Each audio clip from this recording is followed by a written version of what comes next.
Buenas noches. Hola, ¿qué tal? Hoy, como siempre, le agradezco mucho la oportunidad que nos da para ingresar hasta sus hogares vía telefónica. Stephanie Olmos, secretaria de la Función Pública del Gobierno del Estado de Chihuahua. Gracias por tomarnos la llamada. Muchas gracias a ustedes. Bueno, para preguntarle, nada, que el día 4 se cumplieron los 30 días que había solicitado el actual gobernador de Chihuahua para dar a conocer pues las irregularidades en las que hubiera incurrido el gobierno estatal anterior, cuando César Duarte era el gobernador del estado. Para preguntarles qué inconsistencias encontraron. Sí, el plazo de los 30 días que anunció el gobernador Javier Corral no es únicamente para el tema de irregularidades, sino para dar a conocer a los ciudadanos el diagnóstico del estado en el que recibimos las instituciones del gobierno federal, que hay mucha información ahí de cada una de las materias. Sin embargo, el mismo 4 que se anunció el calendario de estos mensajes de diagnóstico, sí les dimos un avance de la magnitud de los hallazgos que hemos encontrado en materia de corrupción. No significa que sean los únicos, ni que los 30 días eran el plazo para darlos a conocer, sino nada más para transmitirles a ustedes la magnitud de lo que hemos encontrado. Aprovecho para preguntarle, ¿qué encontraron? Sí, miren, en hallazgos generales, el primero es que cuando menos 2.900 millones de pesos, solo en 2015, fueron ejercidos mediante adjudicaciones directas, no se hizo licitación pública. ¿Qué implica esto para sus radioescuchas?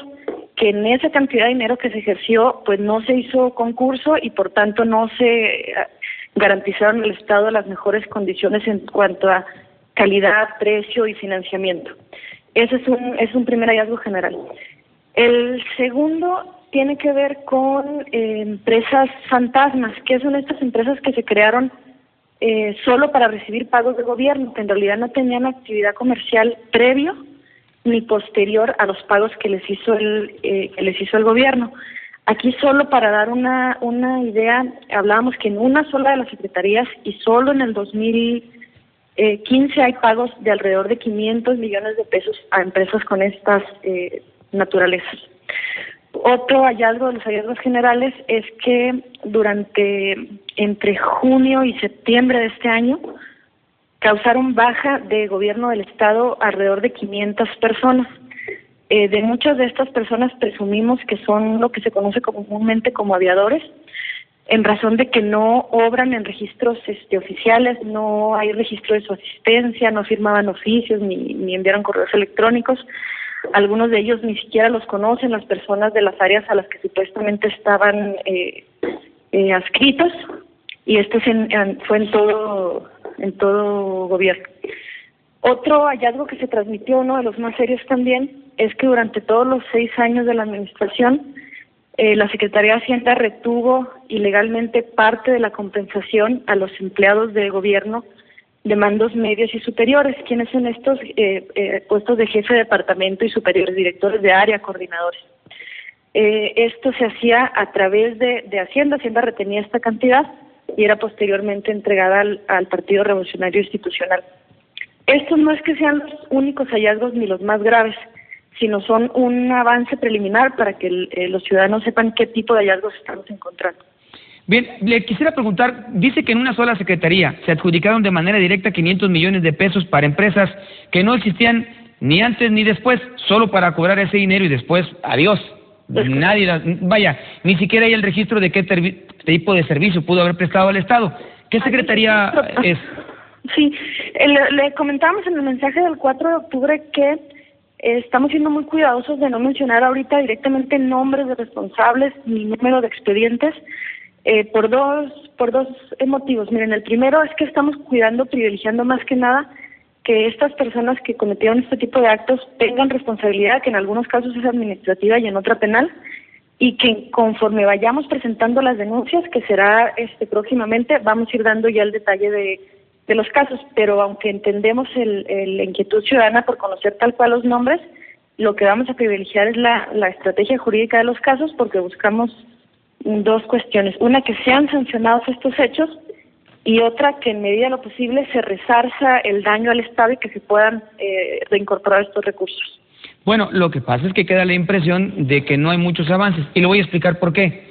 que hubo señalamientos desde la campaña, después en la toma de posesión como gobernador del estado, Javier Corral, y se señaló abiertamente, hay irregularidades, dejaron un estado en bancarrota, que es más o menos lo que nos volvieron a decir el pasado 4 de noviembre. No hay avances significativos, por lo menos no desde una perspectiva ciudadana. Yo le pregunto, ¿para ustedes sí lo hay?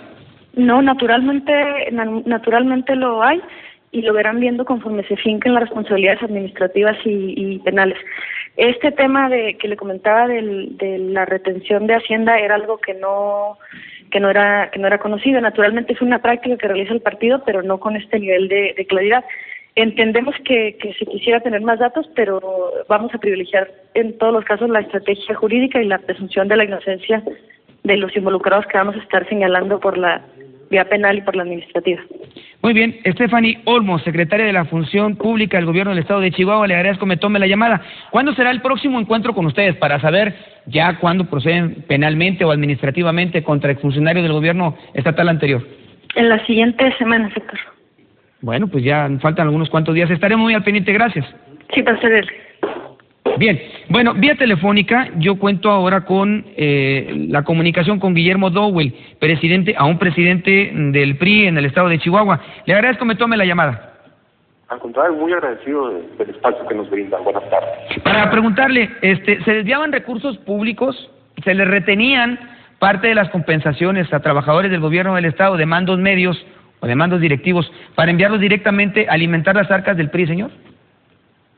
Bueno, mire, ahí lo que ha venido haciendo Gustavo Madero, la Secretaría de la Función Pública, es decir verdades a medias para tratar de confundir a la opinión pública.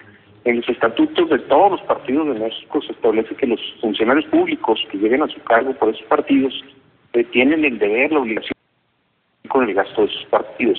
Es el caso del PRI, es el caso del PAN, donde el artículo 32 de su reglamento de militantes también establece esta obligación.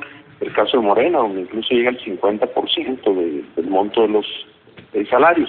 Y en este caso, hoy lo reconoció el secretario de Hacienda en la rueda de prensa que dio. El viernes dio la rueda de prensa a Gustavo Madero, donde dijo que se desviaban recursos, y hoy el secretario de Hacienda reconoce que en todos los casos existía una carta de anuencia de los servidores públicos para pedir que hiciera la retención. Es algo que similar a lo que pasa en las empresas o en el propio gobierno cuando se obtienen préstamos de entidades privadas y se ordena que a partir de los sueldos se generen los pagos a cuenta de esos créditos, de esos destinos específicos que el trabajador señala. Aquí de ninguna manera hubo una desviación de recursos públicos, de ninguna manera. Lo que hay fueron autorizaciones de servidores públicos priistas para que de sus sueldos se tomara una parte como su aportación de cuotas como militante del partido. Bueno, a ver, don Memo, la pregunta es esta. Entendemos esto de las cuotas de partido y en donde, bueno, los que ocupaban esos cargos habían aceptado de manera voluntaria a hacer estas aportaciones, pero de manera directa, estaban conectados de manera directa a la Secretaría de Hacienda con el PRI en el estado de Chihuahua. No, ellos firmaban una solicitud, esa solicitud se mandaba al banco y del banco se hacía la aportación de la cuenta del trabajador, o sea, el dinero entraba a la cuenta del trabajador y de la cuenta del trabajador pasaba a la cuenta del partido. A ver, ¿cuánto era lo que de manera voluntaria, como usted me explica, tenían que deducirle a los trabajadores, señor?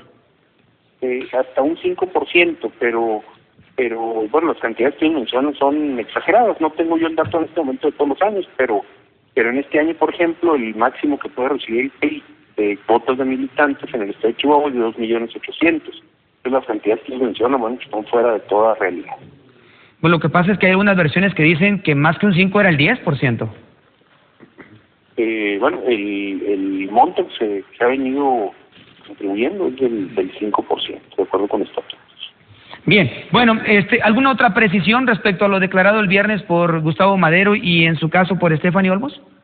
No, porque el propio secretario de Hacienda ha hecho hoy la precisión. El fin de semana un diputado federal del PAN en la Ciudad de México decía que se habían desviado 100 millones del gobierno de César Duarte al PRI. Esto es absolutamente falso. O sea, por eso digo, yo dicen verdades a medias, buscando confundir a la opinión pública. Las contribuciones son totalmente del salario, de los sueldos de los militantes del PRI dirigidos hacia el PRI. Su opinión respecto a la conformación de estas empresas fantasmas para cobrar tan solo en una secretaría, de manera directa, sin licitación, 500 millones de pesos. Bueno, mire, esto no podemos tener opinión porque se trata de información a medias. Me parece muy lamentable que el gobierno del Estado esté dando esta información a medias. Eso implica que no pueda haber una defensa, que no pueda haber corroboración de datos y por último, bueno, simplemente se trata de linchamientos mediáticos porque no hay una información veraz que pueda ser corroborada, en cuyo caso, bueno, si hubiera algo ilegal, nosotros tendríamos que se castigara o que sean puras falsedades, como creemos que lo va a hacer, algo similar al caso de los peces gordos de Francisco Valle. Guillermo Dogo, le agradecemos que haya tomado la llamada. Al contrario, agradecido, señor, muy amable. Buenas tardes. Hagamos una breve pausa y ya continuamos.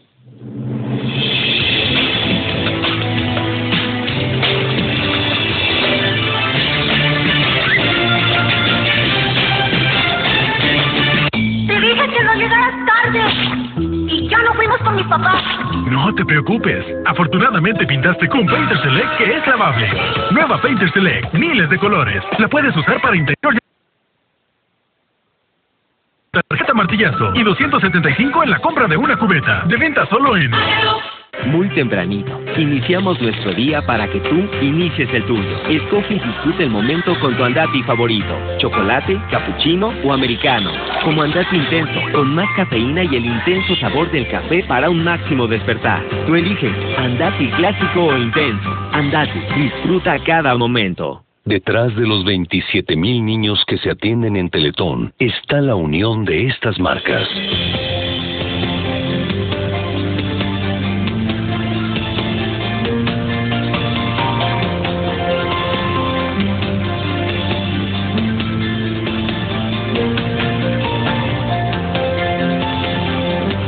Para poder continuar, faltas tú. Tu donación es la solución. Teletón 2016. Detrás de cada número hay una historia que cuenta. Nos salíamos afuera a columpiar porque adentro estaba oscuro. En cada mesa poníamos una parafina para trabajar y para que viéramos las letras. 20% de la energía total del país proviene de fuentes limpias como la geotérmica, eólica, hidroeléctrica, solar y bioenergía. Me siento muy feliz porque ahora ya hay luz. Es como magia. Lo bueno casi no se cuenta, pero cuenta mucho. Gobierno de la República.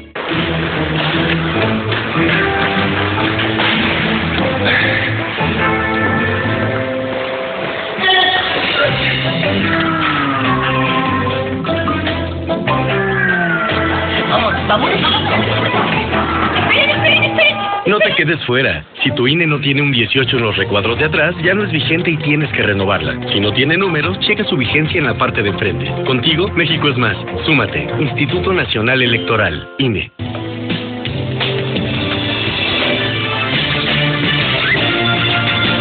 Muchas gracias por continuar con nosotros. Roy Campos, director de Consulta Mitofsky, gracias por tomarme la llamada. Al contrario, Héctor, gusto saludarte a ti y a todos el auditorio. ¿Cuál es el panorama previo a las elecciones en Estados Unidos? ¿Qué dicen las encuestas? Oye, qué nervio. ¿Cuál es el panorama? Aunque todos te dicen va a ganar Hillary y todos te dicen estoy seguro que va a ganar Hillary, todos en el fondo tienen algo de nervio. O sea, todos. ¿Por qué? Porque después de lo que vimos en Europa con Grecia, con el Brexit, y lo que vimos en Colombia, de lo que lo vimos en Estados Unidos mismos en la primaria del republicano, donde Trump no era el favorito y empezó a ganar estados, como que todos en el fondo tienen de que esperemos que esta vez no fallen, ¿no? Entonces, ¿cuál es el panorama? Yo diría que, a ver, uno, va a votar más del 60%. Fíjate, desde 1972 no vota más del 60%. Creo que va a votar más del 60%. Sí. Sobre todo porque va a haber más latinos que van a votar. Bueno, uno, ¿no? Luego, ¿qué otro panorama? Nunca en ninguna elección de Estados Unidos había habido tanta información, ¿no? Tenemos información de todos los estados, de todos los condados, es tal cúmulo de información que de repente te dejan inacción de qué saber y mañana vamos a estar llenos de información. Entonces hay que saber cómo separar la paja y qué es lo que qué es lo que tenemos que ver mañana. Pero mañana lo que yo creo es van a empezar a cerrar desde las 5 de la tarde hora de México. Va a haber estados que ya cierran Entonces vamos a empezar a ver estados que te dicen, ya tenemos el resultado de Washington, ya tenemos resultado de Nueva York, ya tenemos resultado de Florida, etcétera, y va a ir conforme va el horario hasta que cierran los estados de la costa oeste, de California, o sea, los de ese lado. Bueno, lo que tenemos que ver es, de los primeros estados que nos vayan dando datos, fijémonos en aquellos estados que están competidos.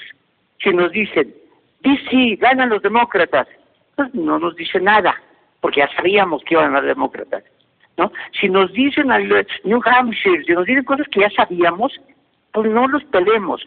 Esperemos Florida, que es de los primeros que cierran. Si Florida nos dice, gana Hillary, prácticamente podemos subir las probabilidades de que el triunfo de Hillary hasta arriba del 95%. ¿Por qué se acercó tanto Donald Trump en las encuestas? Mira, esa es una buena pregunta. Sabíamos que se iba a acercar, era imposible. Nada más que... Bien, muy bien, Rey Campos. Tenemos un poquito de problemas para escucharte esta última parte. Le voy a pedir a producción que retomemos la llamada en un instante. Mientras eso ocurre, señores, bienvenidos, Leonardo Salayandía, Manuel del Castillo, bienvenidos por acá, para preguntarles sobre lo expuesto el viernes por parte del gobierno actual en el estado de Chihuahua respecto a las irregularidades encontradas en la pasada administración. Yo creo que fueron muy difusas las acusaciones, las anomalías. 30 días para un trabajo contable son muy pocos días. Yo creo que están distrayendo al gabinete en específico en tareas de investigación, que se están tardando, están perdiendo tiempo para atrás y no están viendo lo que pueden planear a futuro. Que es grave lo que pasó, sí es grave, pero yo creo que aquí deberían de crear una fiscalía que investigue, que tenga todo el tiempo, que tenga un equipo completo de abogados, de contadores, de auditores, para que haga esta investigación y que a los actuales funcionarios los pongan a planear los pocos recursos que tengan para proyectarlos a futuro. Se está perdiendo demasiado y no se está diciendo mucha información. Les quiero comprar la idea de que no vamos a dar nombres para no entrar en... Se las compro. Pero ¿será cierto? Vamos a ver qué es lo que pasa. Pues dijeron que la próxima semana ya estaban las primeras denuncias. Se me hace muy pronto, porque es mucho el papeleo, es mucho lo que tienen que investigar para poder probar algo de lo que están señalando. Yo creo que efectivamente el día de la toma de posesión, al mes precisamente, se anuncia una gran auditoría donde pareciera que iba a ser alguien externo, un órgano externo contratado probablemente por el gobierno estatal, en el cual, bueno, pues los resultados son, al final del día, si son 10, y discúlpame que lo ponga en este contexto, pero si son 10 millones o 5,000 pesos más o 2 pesos más, creo yo que todos sabemos que está endeudado el Estado, todos sabemos que ha habido irregularidades, pero de ahí a que haya la posibilidad de encuadrarlo e iniciar una investigación para buscar precisamente la comisión de un delito es muy, muy distinta. Si nos dicen que se gastó 10 o 200 millones en la utilización del helicóptero o cosas así, yo creo que estamos perdiendo ya un mes, o ya lo perdieron, y además yo no veo un discurso distinto al que vi el día de la toma de posesión, que se prometió que en 30 días iba a dar un resultado, al menos lo que yo esperaba era algo más importante.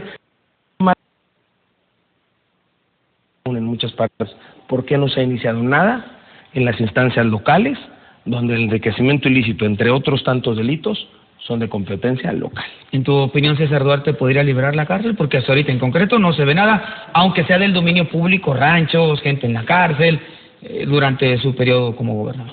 Es que las señales me dan preocupación en el aspecto de que el PRI ya dejó en paz a César Duarte, ya ni siquiera pasó a que lo expulsaran del partido, se quedó ahí en stand-by su situación.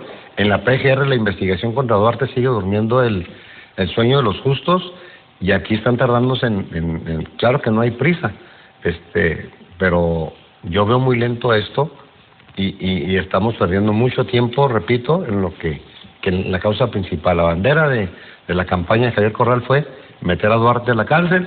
Yo no veo ahorita ni siquiera que estén haciendo la jaula para meter a Duarte. Bueno, y en ese caso les podría pegar en las elecciones del 2018. Claro, que está a la vuelta de la esquina, y además de eso yo creo que, bueno, hemos visto un encono en algunos temas precisamente del accionar del gobierno estatal, pero el principal, que yo creo que fue el por qué lo llevó a la silla de la gobernatura, no lo estamos realmente viendo que camine. Repito, muchas de estas anomalidades o anomalías más bien que se han encontrado son del foro común. ¿Por qué no iniciar realmente vía la Fiscalía, abrir carpetas de investigación en el tema local y no estar mandando a García Chávez, a la PGR a hacer plantones, donde el tema federal es lo mínimo, cuando tú pudieras estar haciendo como Nuevo León un tema local, de una investigación local, de un delito local? Bien, a ver, recuperamos ya la llamada con Roy Campos. Roy Campos, te preguntaba, y luego tuvimos ahí algunos pequeños problemas con la comunicación. ¿Por qué se acercó tanto Donald Trump en las encuestas, Roy? Mira, bueno, te decía yo, uno, ya se iba a acercar, pero no tanto. Y dos, ¿cómo se acercó? La pregunta hay que terminarla completa. ¿Por qué se acercó tanto con tantos pecados en su espalda? O sea, porque tiene acoso sexual, no paga impuestos, ofende a grupos. ¿Por qué se acercó? Primero, hay una sociedad muy enojada con un sistema de gobierno que no soluciona problemas. Hillary representa justo ese sistema, es aburrida, nomenclatura, esposa de alguien que ya fue presidente, defendiendo a puros viejitos. Entonces ella a decirles y encarna el coraje ciudadano. Si a ustedes se les hace parecido a lo que pasó en varios lugares de Chihuahua, pues podrían verlo. O sea, ese es el ciudadano que encarna el coraje que tiene el ciudadano contra autoridades que no dan resultado. Y él lo encarnó, y los medios de comunicación. Se pelea con los medios de comunicación y utiliza redes sociales. También se les hace algo parecido, o sea, algo parecido a lo del Broncos, es como que se pelean es el llamado antisistema. Bueno, resulta que está funcionando. Creímos que en Estados Unidos no funcionaba, les funcionó en Estados Unidos. ¿Le va a alcanzar para ganar? Muy probablemente no, pero aunque no le alcance para ganar, fíjate este dato, si solo votaran los blancos en Estados Unidos, que solo votaran los blancos, ganaba todos los estados. O sea, de ese tamaño es su discurso, cómo ha logrado convencer a la población blanca. ¿Qué tan importante es el voto latino? No, a ver, va a ser muy importante si logra con ese voto latino ganar ejemplo como Nevada y como Miami. Si Miami y Nevada ganan Hillary allí, entonces va a poder decir los latinos que ganaron por los latinos. Y ahora nuestra está recordando a Estados Unidos que hay un gobierno que eligieron los latinos, a ver si ya gobiernan para nosotros. Pero sí va a ser importante dependiendo de cómo ya sabemos que California la va a ganar, pero hay estados, ¿no? Como Nevada, como Arizona, como Florida, en donde si los latinos salen, va a ganar Hillary ahí y gana la presidencia. Don Roy, le agradezco que me haya tomado la llamada. Al contrario, saludos a todos allá a la mesa también. Gracias, hasta la próxima. Bien, señores, nada, hombre, me lleva de la mano el siguiente tema y cuenten ustedes su opinión respecto a las elecciones que vamos a ver en Estados Unidos. Yo creo que aquí estamos muy contaminados, a pesar de que estamos en la frontera, estamos muy contaminados por la opinión hispana y todos queremos ver triunfar a Hillary Clinton. Sin embargo, es muy cierto lo que dice Roy Campos, hay un gran descontento en contra del gobierno de Barack Obama, y si este señor, con todas sus locuras y con todo lo que se le ha dicho, está peleando en las encuestas generales, que es muy diferente a las encuestas particulares de cada estado, porque hay que recordar, y Leo lo sabe muy bien porque maneja a la perfección en el sistema norteamericano de elecciones, puedes ganar por un voto y ese voto te va a dar todos los votos electorales de... Entonces hay que estar en del manejo el voto para poder revertir. Y el primer signo, lo primero que vamos a ver es Texas, por estar situado una parte en la costa este, que son los primeros estados que se van a cerrar. Aquí un tema muy importante que hay que analizar es, yo sí esperaba una participación mucho más grande en El Paso, por ejemplo, del voto hispano. 85% de la población del Paso son hispanos. Se registró una votación histórica, sí, frente al 2012, pero únicamente el 35%. Es decir, y del 100% del abstencionismo que se ha registrado en los Estados Unidos, principalmente en El Paso, el 66% del abstencionismo son los registrados hispanos. Es decir, y en El Paso lo estamos viendo. A ver mañana, que es el día importante, el día de la elección realmente. A diferencia de lo que dice Roy Campos, yo no creo que haya un voto similar al que se dio en Chihuahua, como él decía. ¿Por qué? Porque Barack Obama es el presidente que tiene la mayor popularidad desde Roosevelt, que se ganó la Segunda Guerra Mundial. Es decir, no podemos decir que es un voto antisistema, es un voto antipresidente. Sí es cierto que la votación temprana en Florida hasta ahorita le da la ventaja a Hillary Clinton, pero no perdamos de vista que está el voto popular y el voto electoral. Es un sistema muy complejo que data de 1845, en el cual, ¿por qué votan en martes? En martes votan porque el viernes anterior, supuestamente de octubre, el último viernes de octubre, es la cosecha. Entonces, el primer martes se tardabas un día en llegar a Pensilvania, a las 13 colonias, y tiene que ser el primer martes después del primer lunes de noviembre, porque mañana es el segundo martes del mes, pero hoy fue el primer lunes de noviembre. Es decir, una votación que no ha cambiado en 1845, una democracia sumamente robusta, sumamente, creo yo, donde pudiéramos anhelar en México tenerla, pero lo que sí es un hecho es que Donald Trump está logrando asustar, al menos en la votación temprana en Florida, en Arizona, en New Hampshire, en Texas, que por cierto va a ser la primera vez desde Bill Clinton que va a ganar el Partido Demócrata en Texas. El problema de Donald Trump es que está logrando que la gente no salga a votar, y los que no salen a votar son los simpatizantes indecisos que están más hacia el lado de Hillary Clinton, que hay que recordar que en Estados Unidos están votando no por el mejor, sino por el menos peor. Amigo mío, yo no creo que México tenga nada que envidiarle a las elecciones de Estados Unidos. Aquí sabemos quién va a ganar desde mucho antes de ir a las urnas. Esta vez no pasó. No, con sus prietitos también cuando ganó Bush, ¿no? El estado que le dio el hermano en Florida, que se cayó el sistema también. Con Al Gore, cuando el 43 Bush.